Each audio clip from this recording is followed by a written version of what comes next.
달마와 달마도. 달마는 중국 선종의 첫 번째 조사이다. 따라서 선종을 대표하는 인물을 한 사람만 꼽으라고 하면 달마를 떠올리게 된다. 달마는 선종 자체를 상징하는 인물인 것이다. 달마도란 중국 선종의 계조로서 숭앙받고 있는 인도의 선승 달마를 그린 그림을 일컫는다. 포대화상이나 한상과 습득을 그린 그림도 선종의 이미지를 드러내어주는 인물이어서 선종화에 자주 화제가 되는 대상이지만 선종의 세계를 이미지로 제시할 때 달마가 더 척박한 대상일 수밖에 없다. 달마도는 인도인 달마를 그린 그림이라는 점에서 나한도, 독성도와 공통점이 있으나 선종화로서의 달마도는 나한도나 독성도처럼 예배 대상이 아니라는 점에서 다르다. 달마를 불타처럼 예배의 대상으로 삼지 않는다는 것에서 선종의 정신을 짐작할 수 있을 것이다. 선승 임제는 부처를 만나면 부처를 죽이고 조사를 만나면 조사를 죽이라고 외쳤는데 이러한 살불살조의 정신이 선종에는 흐르고 있다. 이런 점에서 선종화로서 달마도가 일반 불상이나 불화와 다른 점을 잘 이해할 수 있을 것이다. 선목화로서의 달마도는 인위적인 기교를 넘어선 선과 여백의 예술이며 응집력과 준엄한 기백이 넘치는 선종화의 백미라고 할 수 있다. 달마는 기원 후 1세기경 중국의 불교가 전파된 후 400여 년이 지난 470년 중국 양나라 때 중국으로 건너왔다고 전해진다. 달마는 5세기경 남인도 향지국의 셋째 왕자였고 스승 바냐다라에게 불법을 배워 스승의 부축을 받아 선을 펼치려고 중국으로 왔다는 것이다. 선종이 발전하면서 선종의 시조로 추앙된 달마에 대해 달마를 신비적인 인물로 묘사하기 위해 다소 설화적인 색채가 가미되었으나 달마가 실존했던 인물이었다는 점에 대해서는 학자들이 대부분 동의하고 있다. 달마는 산스크리트어 보디 다르마를 음사한 보리달마를 줄임말이다. 보디는 깨달음을 뜻하고 다름하는 법을 뜻한다. 따라서 이 이름은 달마라는 인물을 가리킴과 동시에 진리를 깨달음이란 의미이므로 선종이 표방하는 진리 그 자체를 상징한다고도 볼 수도 있다. 이런 점을 고려하면 달마도가 선불교의 진리를 이미지로 표현한 것이라는 말의 의미를 좀 더 쉽게 이해할 수 있을 것이다. 즉 달마를 그린다는 것은 달마라는 인물의 형체만을 그리는 것이 아니라 달마가 깨달은 불교의 진리를 그리는 것이기도 하다는 점이다. 이런 의미에서 달마도는 선종화의 진수라고 할 수 있을 것이다. 선종화가 대개 그렇듯이 달마도는 고정된 틀이나 밑그림 없이 단번에 그려진다. 뛰어난 달마도는 역시 붓질이 힘차고 간결하여 군더더기가 없고 먹의 농도가 선명하며 세속을 떠난 탈속감이 짙게 배어난다. 선의 정신은 생각의 조작을 허용하지 않는다. 선의 정신세계를 가감없이 있는 그대로 그려내는 것이기 때문에 화법이나 필법의 기술적인 성취로 달마도의 가치를 평가할 수는 없다. 달마도는 그리는 사람의 선적 정신을 곧바로 그림을 통해 표현하는 것이니만큼 기술적인 측면보다는 그리는 사람의 깨달음의 경지나 수행의 정도가 중요한데 이것이 선화만이 가지고 있는 특징을 보여준다. 번뜩이는 선기가 배어 있어야 제대로 된 달마도란 평을 받을 수 있다. 선종화가 전통 불화와 다른 점은 그림의 기법보다는 선지를 중시 여기는데 달마도도 이런 평가 기준이 적용된다. 선수행이 제대로 되어 있지 않으면 달마도를 아무리 기술적으로 잘 그리더라도 잘 그린 달마도라는 평가를 받을 수 없다는 것이 선종화인 달마도의 특징인 것이다. 당나라의 선승들이 불법을 물을 때 불법의 큰 뜻이 무엇인가? 라고 묻기도 했지만 좀 더 우회적으로 조사가 서쪽에서 온 까닭이 무엇인가? 라고 묻는 경우가 있었다. 이때 조사는 달마를 가리킨다. 선지라고 할 수 있는 조사설의 즉 달마가 동쪽으로 온 까닭이 달마도에서 드러나야 하고 감상자도 달마도를 통해서 조사설의 일을 간파할 수 있어야 한다. 달마도라는 이미지를 통해 선의 정신이 드러나야 하고 보는 사람은 선의 정신에 빨려 들어갈 수 있어야 한다는 것이다. 달마는 신비한 분위기를 풍기는 인물이지만 대체적으로 험상궂은 얼굴 모양으로 표현되고 있다. 커다랗게 부릅뜬 눈, 큰 코, 산적 같은 수염, 누더기 같은 옷 등 특이한 인상차게를 보여준다. 달마의 얼굴과 전체 모습은 무섭게 느껴질 만큼 험상궂은 서역인의 모습인데 때로는 유머러스한 표정으로 표현되기도 한다. 성스러운 불상이나 불화와 다른 달마의 모습에서 선불교의 정신이 뿜어져 나온다고 볼 수 있는 것이다. 그런데 왜 이런 달마의 전형적인 모습이 탄생되었을까? 이런 의문을 풀어줄 수 있는 전설이 있다. 원래 달마는 인도 남천 축국 왕자로 준수한 외모를 지녔다고 한다. 그런데 달마가 동쪽으로 오다가 어느 마을을 지나는 길이었는데 마을 뒤로 가보니 연못에 커다란 이무기 한 마리가 죽어 썩어가고 있었다.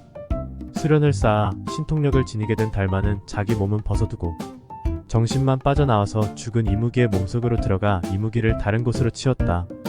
이때 구름을 타고 지나던 신선이 있었는데 평소 얼굴이 못생겼다고 동료 신선들의 놀림을 받아 열등감이 깊은 신선이었다고 한다. 그래서 자신의 몸을 버리고 달마의 몸으로 바꾸어 달아났다는 것이다. 이 신선의 모습이 바로 현재 우리가 달마도라는 그림을 통해 알고 있는 못생긴 모습이라는 것이다. 전설은 계속 이어진다. 할 수 없이 못생긴 신선의 몸속으로 들어간 달마는 자기 몸을 찾기 위해서 방방곡곡을 헤매고 다녔다. 세월이 흘러 드디어 자기 몸을 가로챈 도둑 신선을 발견하고 몸을 돌려받으려고 생각한 순간 다음과 같은 깨달음이 일어났다. 몸이란 무엇인가? 빈 껍데기가 무슨 소용인가? 육신은 언제나 변하는 것이고 변하지 않는 것은 본래의 마음이라고 자각했다는 것이다. 따라서 우리는 미남이냐 추남이냐 하는 분별지의 집착을 넘어 달마의 색신이 아니라 법신을 보아야 하며 육체의 얼굴이 아니라 본래 면목을 보아 무효우추의 미를 느낄 수 있어야 한다. 무효우추는 아름다움과 추함이 있지 않음을 의미한다. 달마에 관한 설화들은 많다.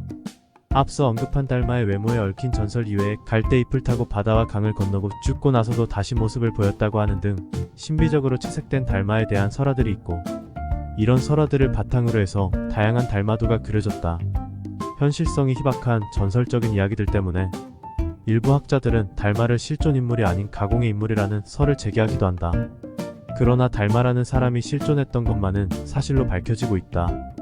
전설상의 달마와 역사상의 달마는 차이가 있을 수 있지만 선의 정신은 실존했던 달마보다는 오히려 전설상의 달마가 더 잘 표현하고 있다. 달마도가 시작된 정확한 시대는 알 수 없으나 처음 달마도가 출현한 것은 중국의 당나라 중 말기 시대인 8, 9세기경으로 보인다. 우리나라 화가가 그린 달마도 중에서는 조선 중기 묵화와 선종화의 대가인 연담 김명국의 달마도가 유명하다. 달마를 여러가지 모습이나 형태로 그리지만 주로 얼굴을 묘사한 인물화가 많은데 김명국의 달마도도 그 중 하나이다.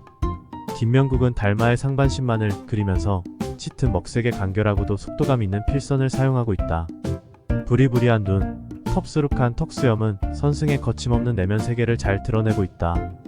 목선을 단숨에 그어내린 듯한 힘찬 운필로 처리된 두건과 옷도 선의 세계를 보여준다. 얼굴을 중심으로 그린 달마도는 자연히 얼굴이 클로즈업되어 달마의 내면적 정신세계가 가장 잘 나타나는데 살아있는 눈이 포인트가 되므로 달마의 눈을 많이 부각시킨다. 활용점정이라는 말이 있듯이 눈은 그림에 생명을 불어넣어준다. 달마가 보여주는 선의 정신은 달마의 눈을 통해 뿜어져 나온다. 따라서 달마는 대부분 부릅뜬 커다란 눈을 가지고 있다. 여기에도 얽힌 전설이 있다. 달마가 눈을 부릅뜨고 있는 이유는 용맹정진하는 과정에서 졸음을 쫓기 위한 달마의 의지 때문이라고 한다. 쏟아지는 졸음으로 눈꺼풀이 아래로 내려오자 달마는 졸음을 이기기 위해 아예 눈꺼풀을 잘라버렸다는 것이다. 끝없는 벽면 정진 중에 눈꺼풀이 수행을 방해한다 하여 칼로 양쪽 눈꺼풀을 도려내었다 한다. 그로 인해 달마의 얼굴은 눈이 유난히 부리부리하고 섬뜩해 보이게 되었다는 것이다. 그리고 떼어낸 눈꺼풀은 자라나 차나무가 되었고 차잎이 눈꺼풀 모양으로 생긴 것은 이런 이유 때문이라고 한다. 그래서 스님들은 수행 중에 잠이 쏟아지면 차를 마신다는 것이다. 그런데 이런 이야기를 지어낸 사람이 안목 없이 공연히 흥미거리의 이야기를 꾸며냈다고는 생각되지 않는다. 이 만들어진 이야기에서 달마의 눈은 눈꺼풀이 없다고 한다. 눈꺼풀 없는 달마의 눈이 암시하는 비밀은 무엇인가? 이 이야기를 만들어낸 작가의 의도는 우리도 달마와 같이 감기지 않는 눈을 가지고 있다는 것을 넌지시 알려주려고 했던 것이다. 이것이 달마도의 첫 번째 비밀이다. 우리도 눈꺼풀 없는 눈을 하나씩 가지고 있다. 그렇다면 그 눈은 무엇일까? 자, 당신은 지금 김명국의 달마전로도 강도를 보고 있다. 두 눈을 통해 보고 있겠지만 당신의 눈꺼풀 없는 눈이 그 두 눈의 배후에 있다. 자, 이번에는 두 눈을 감아보자. 앞서 본 그림의 잔영이 남아 어둠 속에서 희끗거린다. 어둠 속에 희끗거리는 달마도를 당신은 보고 있다. 그것을 바라보는 눈이 바로 눈꺼풀 없는 눈이다. 이 하나의 눈깔은 깨어있을 때만 아니라 꿈을 꾸고 있을 때에도 눈을 뜨고 있다. 왜냐하면 눈꺼풀이 없기 때문이다. 심지어 이 눈은 깊은 잠에 들었을 때도 감기지 않는다고 한다. 한 손바닥이 내는 소리를 들어라는 공안으로 유명한 일본의 하쿠인 선사는 아예 달마의 눈이 하나밖에 없는 파격적인 달마도를 그렸다. 이 그림은 달마의 진짜 눈은 오직 하나뿐이라고 웅변하고 있다. 달마의 진짜 눈을 보라고 우리를 윽박지르고 있다. 우리도 사실 눈이 두 개가 아니라 하나이다. 코도 하나고 입도 하나인데 왜 눈만 두 개겠는가? 분명히 눈도 하나뿐이다. 입도 하나, 코도 하나, 눈도 하나, 귀도 하나이다. 이렇게 되면 이 하나의 입으로 태평양 바닷물을 한 입에 꿀꺽 삼킬 수 있다.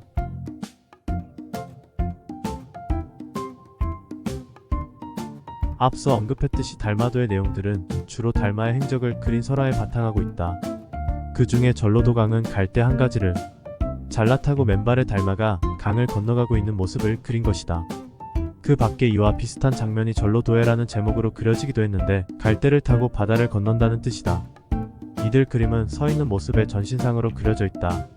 달마 스님의 다양한 행적 중에서도 갈대 한 가지를 꺾어 타고 양자강을 건너는 장면을 뛰어나게 표현한 김명국이 그린 달마 전로도 강도는 선종화의 정수를 보여주고 있는데 자유롭고 거침없는 분놀림으로 능숙하게 달마가 전로도 강하는 순간을 보여주고 있다. 등 뒤에서 바람이 불어 옷자락이 휘날리고 있다. 달마의 도강도에 얽힌 일화는 다음과 같다. 달마가 중국으로 건너와 양나라의 무제와 대면하게 되었다.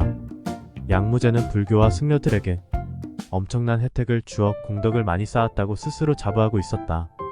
양무제는 자신이 많은 절을 짓고 경전을 조성하고 스님들을 후원했다고 자랑하면서 자신의 공덕이 얼마나 되겠냐고 물었다. 하지만 달마는 조금도 없다고 대답했다. 양무제는 무안했던지 불교의 성스러운 진리가 무엇이냐고 물었지만 달마는 텅 비어서 성스러운 것이 없다고 대답했다.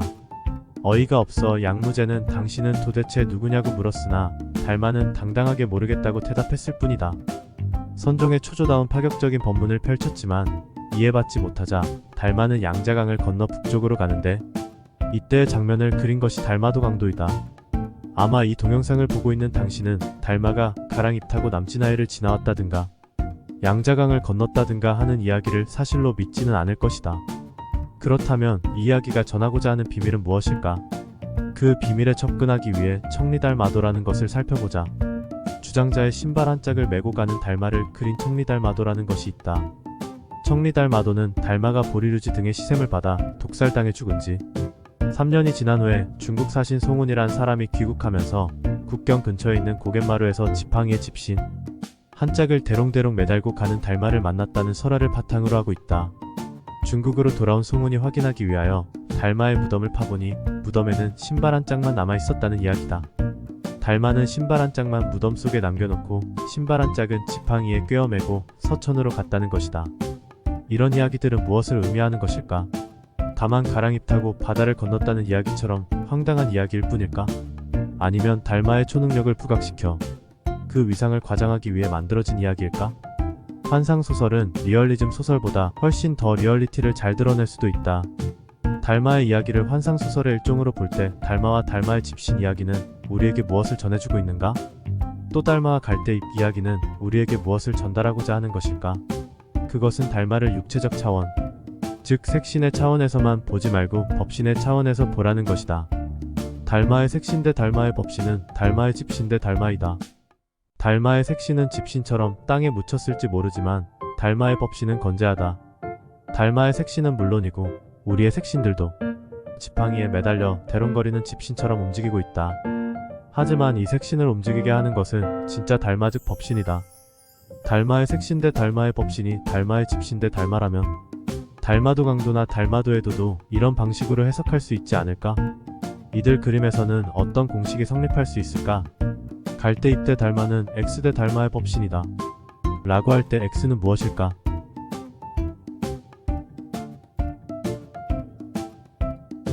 그리고 달마의 법신이란 도대체 무엇일까?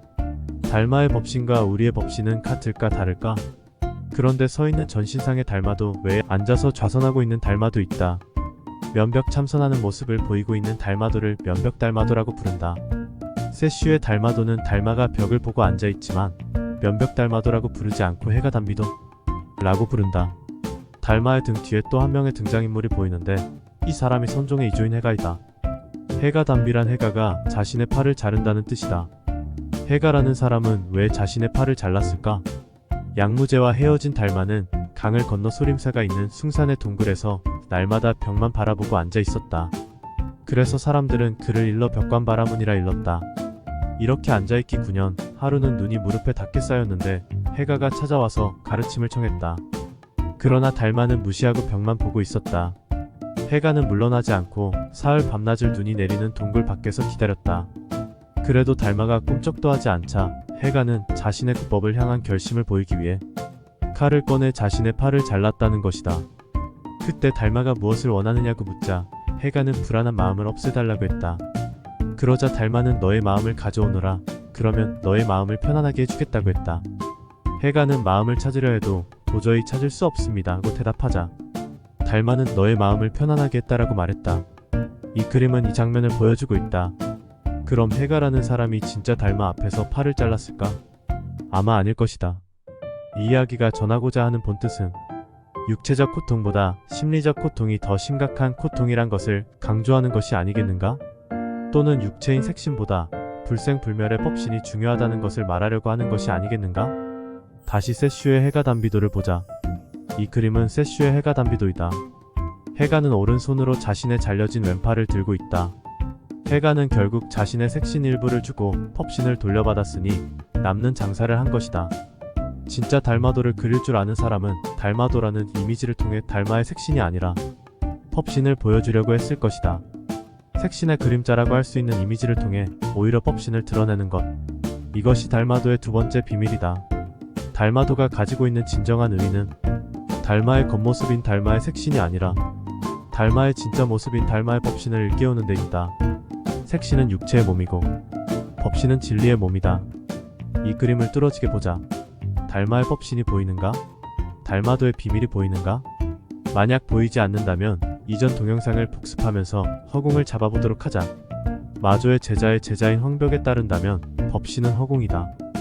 허공은 모든 것을 뚫는 화살이다. 당신이 보고 있는 달마도를 뚫고 있고 달마도를 보여주고 있는 컴퓨터나 핸드폰도 뚫고 있다. 심지어 달마도를 바라보는 당신 자신조차 뚫고 있다. 모든 것을 뚫는 화살을 잡는 순간 당신은 살아있는 달마와 만나게 된다.